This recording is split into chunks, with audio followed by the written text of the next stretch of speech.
Assalamualaikum warahmatullahi wabarakatuh. Hai semuanya, semoga kita dalam keadaan sehat selalu ya. Hari ini Ibu akan membahas materi tentang daur hidup hewan. Daur hidup hewan. Hewan mengalami pertumbuhan dan perkembangan yang berbeda-beda. Ada hewan yang mengalami perubahan bentuk di setiap tahap hidupnya. Namun, ada pula hewan yang tidak mengalami perubahan bentuk pada setiap tahapannya, kecuali ukurannya saja. Hewan yang mengalami perubahan bentuk dalam siklus hidupnya berarti mengalami metamorfosis. Sedangkan hewan yang tidak mengalami perubahan bentuk berarti tidak mengalami metamorfosis. Apa itu metamorfosis? Metamorfosis adalah perubahan bentuk yang terjadi pada hewan selama masa pertumbuhannya.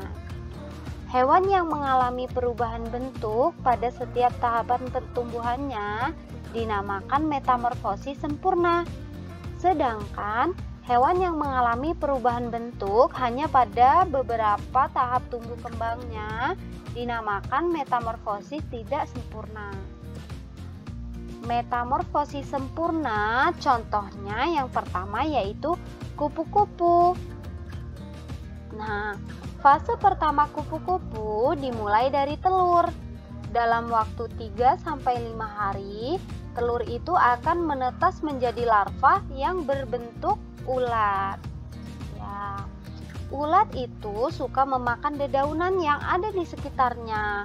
Saat masih tahap ulat, ia akan makan banyak sekali dedaunan. Sesudah itu, ulat akan berganti kulit sebanyak 5-6 kali. Barulah sesudah itu berubah menjadi pupa atau kepompong. Proses pertumbuhan kepompong ini bisa memakan waktu sekitar 20 hari. Nah, setelah itu barulah seekor kupu-kupu muncul dari dalam kepompong. Contoh hewan dengan metamorfosis sempurna yang selanjutnya adalah katak.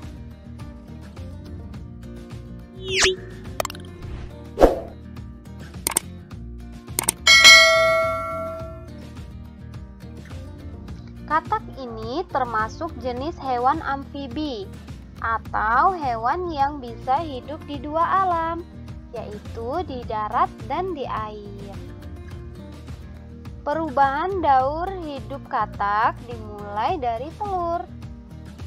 Nah, induk katak biasanya menaruh telurnya di air sekitar 21 hari lamanya. Telur itu kemudian akan menetas menjadi larva. Nah, larva katak ini dikenal dengan sebutan kecebong atau berudu. Pada tahap ini mereka juga masih hidup di air dan bernapas dengan insang. Selanjutnya, berudu mulai muncul bagian kakinya atau biasa disebut berudu berkaki. Kemudian, sekitar sebulan lamanya, keempat kakinya mulai muncul dengan sempurna dan menjadi seekor katak muda. 3 minggu kemudian, katak muda berubah menjadi katak dewasa dan bernapas menggunakan paru-paru. Contoh selanjutnya yaitu nyamuk. Awalnya, telur akan menetas menjadi larva dalam waktu 2-3 hari saja. Larva nyamuk dikenal dengan sebutan jentik-jentik dan hidupnya di air. Larva akan berubah menjadi pupa dalam waktu sekitar 10 hari. Selama menjadi pupa, ia juga masih hidup di air. Nah, sekitar 12 hari kemudian, pupa akan berubah menjadi nyamuk dewasa. Itu adalah contoh dari beberapa hewan yang mengalami metamorfosis sempurna. Semoga bermanfaat. Dan terima kasih sudah menonton. Jangan lupa like, komen, dan subscribe. Jika berkenan, silahkan share video ini. Terima kasih. Wassalamualaikum warahmatullahi wabarakatuh.